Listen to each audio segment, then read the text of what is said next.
LNG TV, the official media channel partner for Gastech 2021.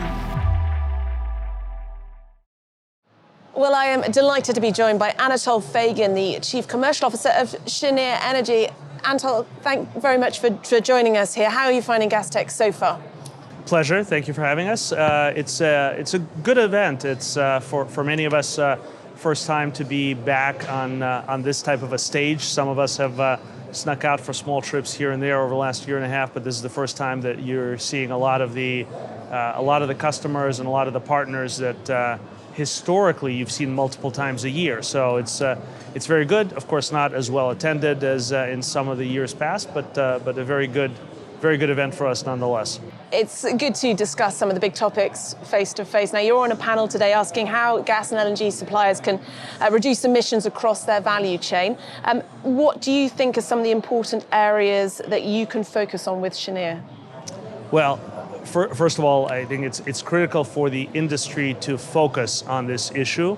I have, over the last couple of years, made the analogy to the automotive industry, which for periods in its cycle focuses on horsepower and for periods focuses on efficiency.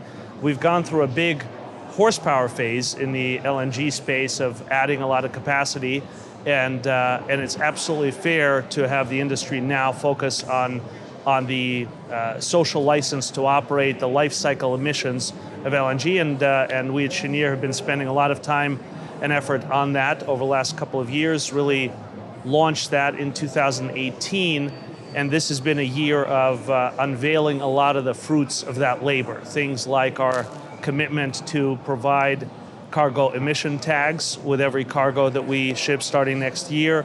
The single biggest achievement of the year was the publication of our peer-reviewed life cycle analysis. And specifically to your question, I think before the industry focuses on specific issues, the industry needs to have a very good understanding of where it stands today. And so this study that we performed, which frankly took a better part of 2 years, that assesses our entire life cycle and emissions from all of our partners along that value chain, was an absolutely critical first step for us to start to calibrate that baseline and see what things we need to focus on as we embark on this continuous improvement in the emissions profile of our product. Now, over the last year, the energy supply in the US and around the globe has been affected by extreme weather. Hurricanes, wind and solar farms have been wiped out. Does that, in your mind, reinforce the importance of gas and LNG as a stable energy supply? In short, yes. We think that LNG, natural gas in general, LNG in particular, has a very long runway. Partnership with renewables in all of its forms is one of the pillars to that runway, whether that is supporting the intermittency, the inherent intermittency of renewables, or just working in tandem by providing fuel diversity and source diversity to the end users. Diversification, as the saying goes, is the only free lunch that's out there, and we think that LNG as a product is reliable, if structured correctly, has a relatively low volatility in long-term supply commitments, and is to us just a natural partner in meeting environmental commitments in general, which of course include a very big renewable component and supporting the deployment of those renewables. So, short answer, yes, but in lots of different ways depending on how LNG is used and at what point the economy that is using it is in terms of its evolution and commitments. So lots of plans for Cheniere over the next 18 to 36 months. Be great to hear some of those, perhaps some of the other investments that we might see from the company, but reflecting on where Cheniere has progressed over what has been a very short time in the last decade, really, from a relatively minnow to one of the biggest global LNG businesses around. What are you most proud of? Thank you. Well, first of all, I'm honored to be here representing Cheniere and those achievements. Obviously, lots and lots of effort of the broader team went into that. The thing that we have accomplished, that we've unveiled to your question just a week ago, really, are all of the above, as we call it, capital allocation plan that basically is built on the deployment of over $30 billion of capital over that relatively short period. Now that initial phase of building the soon-to-be 9 trains at our 2 facilities will be behind us. The last of those trains is in commissioning, and we've committed to deliver it in Q1 of next year. And with that, we will start returning billions of dollars to our both debt and equity investors through paying down debt, right-sizing our balance sheet. We announced our inaugural dividend. We re-upped our share buyback program for another $1 billion starting next quarter. And that is just a sign of where the company is today, and that conclusion of that initial phase of tremendous growth, which, as you said, has made us now the second largest LNG operator in the world, from the first shovel going into the ground for the export project in August of 2012. So relatively brief period, but not exactly an overnight success. It did take better part of a decade, and looking forward, the commitment is for more of the above. Still with capital discipline, still with a lot of commercial support, but we have a great hand to play. We are very comfortable with the scale and cost competitiveness of the North American resource. And we at Cheniere, along with our partners at Bechtel and others, have done a good job over the last decade of bringing facilities online ahead of schedule, under budget, and looking forward to doing more of the same, with a constant eye on the emissions profile and improving that social license to operate for our product for decades to come.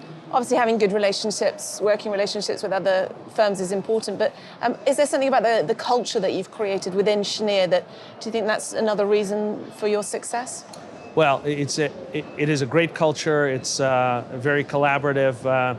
Jack Fusco, who joined us as CEO in the spring of 2016, has done a tremendous job of building up the team and fomenting that kind of camaraderie and teamwork. And frankly, the team now has been through quite a lot of challenges. You know, we joke that the only thing we really haven't faced in massive size is locusts. You know, we've seen everything from freezes to direct hits of Category 5 hurricanes to, of course, the pandemic, and the team has performed operationally exceptionally well. We've continued to grow the footprint, not just through construction of new trains, but through debottlenecking and very creative solutions. And we've been calling it Jack's train, or the 10th train. This 45 million ton footprint was originally only supposed to be about 40 million tons. So that's been another huge success that from a commercial standpoint I can't take credit for, but the company has delivered on. So the finance team has done an incredible job of navigating a very complex capital structure and doing so at very attractive rates. And you know, there's a tremendous amount of credit just to go around to the team. And it's a true team. You know, everyone pulls together, and we do have very large meetings from time to time, because a lot of input is sought and incorporated. But it is a great culture today, and of course, as the world opens up and as economies open up, and we're in this part of the cycle, very different from last year, which was fraught with tremendous challenges. Again, two direct hit hurricanes to our facilities as we were just starting to come out of the really acute COVID period. Now there's a little bit of time to take a breath. Again, we talked about the capital allocation kind of as a sign of the times and a sign of the evolution of the company, and the team can take pleasure in having seen the company to this point in the cycle, and really sometimes stop and smell the roses and enjoy this period. Well, let's hope we are going to be smelling the roses now. But in terms of the last 18 months, the team's very much tested, the company's tested with what's happened with the COVID pandemic. Cheniere, I see you donated over $1 million to COVID response efforts, but your staff also gave up their time and made an impact in the communities that you work in. Can you give me some examples? Well, in general, so I moved down to the Houston area from the Northeast when I came to work for Cheniere. The level of camaraderie and community support in the Texas, Louisiana, Gulf Coast region, constantly brings tears to my eyes. The helping thy neighbor, the outpouring of support for all of the events, and unfortunately, as we discussed, we've had our fair share of events, is just tremendous. And as you said, it's not just money. That's relatively easy for a company our size to do. We do a fair amount of it. We often partner with the Astros Foundation in getting help out to the communities. But the level of engagement from Jack and me and throughout all levels of the company is just tremendous, whether it's for clothing drives or kind of hands-on events where we're in the communities and actually doing meaningful things to help people get their lives back on track is just tremendous. I will say in my 20 or so years with financial institutions, a lot of checks were cut, but rarely a hammer was raised to help someone in need, and this culture and Cheniere's participation in that is really tremendous, and again, a pleasure to see, and brings a tear to your eye every time you're involved in something like that. And for you personally, what's the one lesson that you feel that you've learned since the start of the pandemic? It can be within the industry or personally through leadership. Well, personally, I learned how much I enjoy my adult children, with whom I've spent precious little time, other than that very concentrated period last spring. Professionally, just the resilience of the team and the industry. Purely from a financial standpoint, we issued our financial guidance in November of 2019. It was a relatively weak market. We knew that we had the right business model to withstand those types of challenges. Obviously, did not see anywhere near the extent that the pandemic would, the impact that the pandemic would have, and the way that the company operated. One of the, again, just to go to the finance side, because it's easy to put that into numbers. Cheniere raised $8.5 billion in 2020 in the middle of this crisis, and in the middle of, at times, the capital markets being completely frozen. We did a number of transactions that actually reopened that portion of the capital market, whether it was just a credit facility for one of our projects, or accessing the debt markets. Really reopened those markets in April, May of 2020.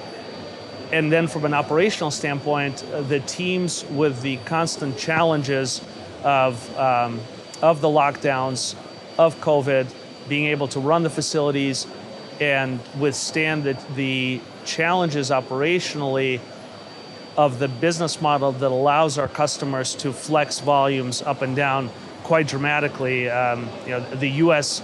industry overall, and Cheniere as a good proxy for that, increased volumes almost 50% in the second quarter year on year, because of how much the facilities were turned down. So to run them in that low volume state, with a lot of the labor force remote, undergoing all these challenges, zero workforce COVID transmissions in the interim. So all of those balancing acts were just amazing that we, and frankly the industry at large, was able to navigate that. And by the time 2020 was in the books, LNG actually managed to grow a little bit year on year, about 1%. So to your earlier question of does LNG deserve a role in the energy transition and complementary to renewables, I think that's as good a testament as any of the flexibility and yet resilience of the industry through all those challenges. And to Cheniere itself. Anatol, thank you so much for joining us here on LNG TV, and enjoy the rest of Gastech. Pleasure. Thank you for having us.